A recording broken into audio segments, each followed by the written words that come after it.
Welcome to the Deep Dive. We're the podcast where we take a whole stack of sources and, well, pull out the most important bits, the real nuggets of knowledge for you. Today, we're diving headfirst into a novel that, when it first landed, caused an absolute uproar. Seriously, banned in multiple countries, scandals everywhere, and yet now it's celebrated as a masterpiece. We are talking about D.H. Lawrence's Lady Chatterley's Lover. It's a really fascinating choice for a deep dive, isn't it? When you look at our sources, comprehensive retellings, historical context, you really see why it just sparked so much outrage, so much censorship after it came out in 1928.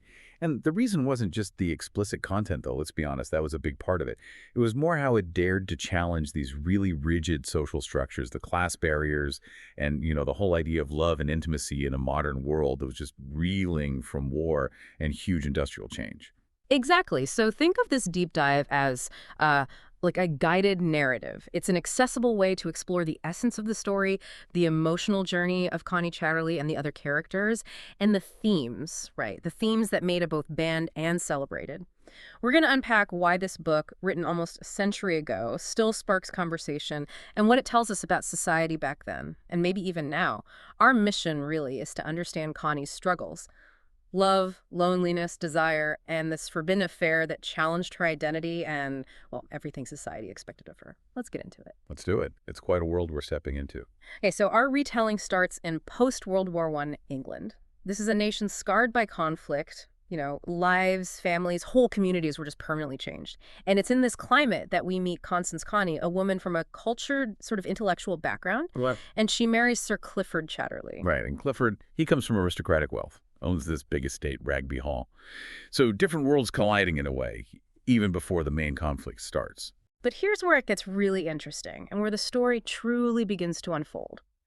Clifford is gravely injured in the war. He comes back, paralyzed from the waist down. He survives, yes, but his physical intimacy with Connie, that's just gone forever. Yeah, and connecting this to the bigger picture Lawrence is painting, this injury becomes the profound catalyst for the whole novel's central conflict. It's not just a personal tragedy, it's symbolic.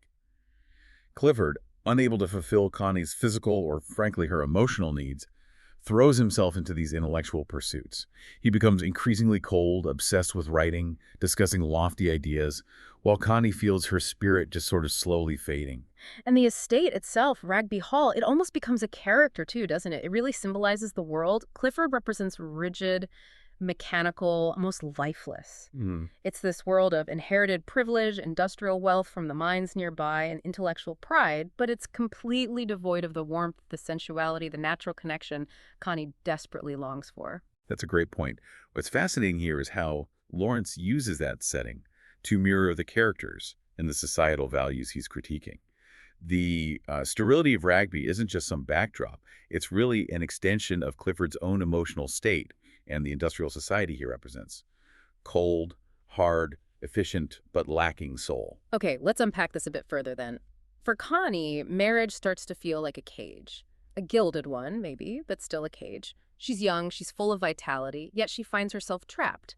Everything revolves around Clifford's condition, his need for validation through words, through social prestige. Right, and he even starts surrounding himself with these admirers, intellectuals, who encourage his philosophical writing. Which to Connie must feel so empty. Totally empty, detached from real life. They discuss society, class, progress, big ideas. But they completely overlook the human heart, the physical body, the raw emotions of just existing. This really raises an important question, doesn't it? What does it mean for a woman in that specific era to feel such profound physical and emotional longing, but be expected to just suppress it? Exactly. Her isolation just deepens and deepens as she realizes she's become more of a nurse, a caretaker, than a partner. Clifford, despite his intelligence, he just can't grasp her hunger for something more than just companionship, something deeply human, primal, physical. And this longing, as our source material really highlights, sets Connie on a path that will just radically transform her life. Okay, so this brings us to a pivotal character.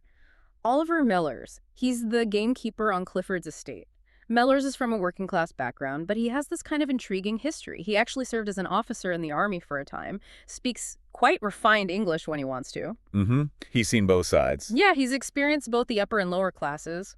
But he's disillusioned with the world, it seems, and he retreats to the woods, to the solitary work of caring for game birds. He represents everything Clifford does not. It's such a stark contrast. Totally. Where Clifford is cold, mechanical, bound by class pride, Mellors is earthy, natural, deeply connected to his physical instincts. He values nature, silence, the honesty of the body. And what's fascinating here is how Mellors embodies this alternative philosophy, doesn't he? A return to something primal, something real, away from the civilized sterility of Ragby. At first, Connie just sees him as this rough, almost indifferent presence on the estate, just the gamekeeper. But gradually, their paths cross more often. She starts noticing something different about him, his independence, his refusal to sort of flatter Clifford, his quiet strength.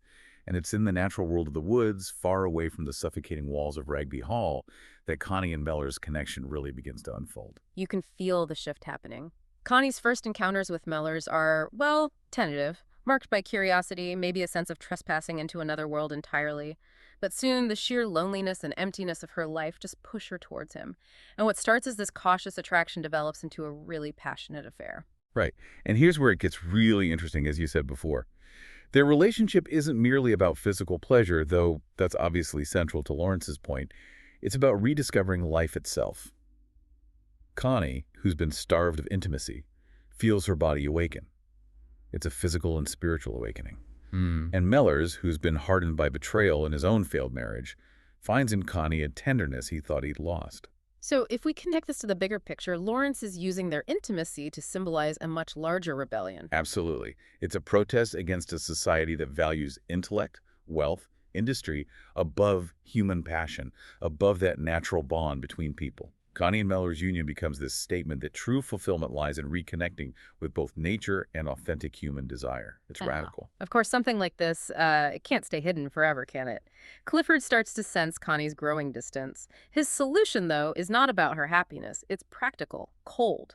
He actually suggests maybe she should have a child by another man, discreetly, to secure the Chatterley line. Chilling, isn't it? It really is. He talks about it like a transaction, showing, again, just how detached he is from the real needs of the heart. This raises that important question again. What sacrifices is Connie willing to make for authenticity, for this newfound life? For Connie, Clifford's suggestion just deepens her realization. He sees her more as a means to an end, not as a woman with her own feelings. And meanwhile, that class difference between her and Mellors looms large. She's an aristocrat's wife, he's a servant on the estate. A huge gulf in that society. Massive. Their union defies the strict divisions of English society. If it gets revealed, it would cause scandal, disgrace, ruin, really. Yet, the more Connie reflects on her life, the more she understands she just cannot go back. Her affair with Mellors isn't some fling. It's the awakening of her soul. As Connie embraces her love for Mellors, she undergoes this profound transformation. Once drained and lifeless, she now glows with vitality. You see the descriptions. Yeah, she rediscovers not just passion, but a sense of freedom, joy, individuality, things she probably didn't even know she was missing. And what's fascinating is how her personal journey mirrors this larger societal questioning Lawrence is doing. She starts to think differently about class, about society. With Mellors, she experiences equality, honesty, mutual respect. Things completely absent in Clifford's circle. Exactly, which stands in stark contrast to those pretentious intellectual circles around Clifford, where words mean everything, but genuine connection means basically nothing. Now, Connie's transformation isn't without fear. She knows choosing Mellors might mean giving up her social position, her wealth, the safety net of her aristocratic world. But for the first time, she understands that love, real connection, fulfillment, that's worth more than material comfort. So the novel really explicitly contrasts these two worlds then. Our sources really emphasize this. You've got Clifford's world, intellectual, yes, but sterile, rooted in class privilege, wealth, mechanical industry. And then you have Mellors' world, natural, instinctive, rooted in the body, the woods, emotional truth. And Connie has to choose. She does. And in making her choose, Lawrence highlights that larger question for all of society. Should we continue down this path of cold industrialization, or should we rediscover the vitality of nature and human passion? Inevitably, though, rumors begin to spread. The affair becomes harder to conceal, and the lovers have to face the reality of exposure. And how do the other characters react? Well, Clifford grows increasingly bitter, suspicious. Mellors, already hardened by class prejudice, pretty much expects society to turn against them. He knows how it works. And Connie's family, her social circle, they are horrified when they learn about Mellors. Absolutely horrified. Unthinkable for them. Completely unthinkable that a woman of her status would give herself to a working-class man. Yet Connie remains firm.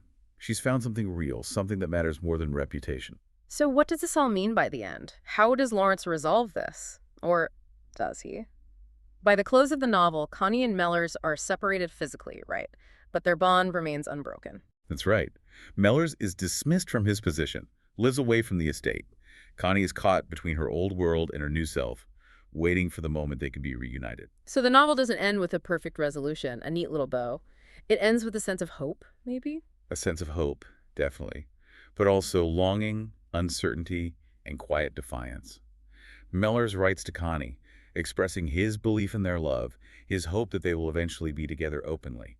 The story closes on that note. Which brings us to the themes and the enduring legacy. Lady Chatterley's Lover is clearly more than a story of an affair. Oh, much more. It's a bold exploration of the emptiness of a life without intimacy, without passion. It tackles the artificial barriers of class that keep people apart.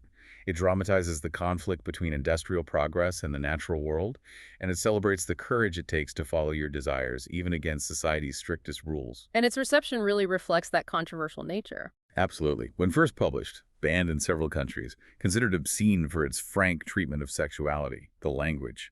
That famous trial in the UK in 1960 was a watershed moment. Yeah. Yet over time, it's come to be recognized as this masterpiece of modern literature. Which does raise an important question about evolving societal norms, doesn't it? What we deem obscene versus profound can change dramatically. That's such a powerful point. And so we reached the end of our deep dive into Lady Chatterley's Lover. At its core, this novel isn't simply about scandal, nor is it just about desire, really. It is about the search for authenticity in a world that often values appearances over truth.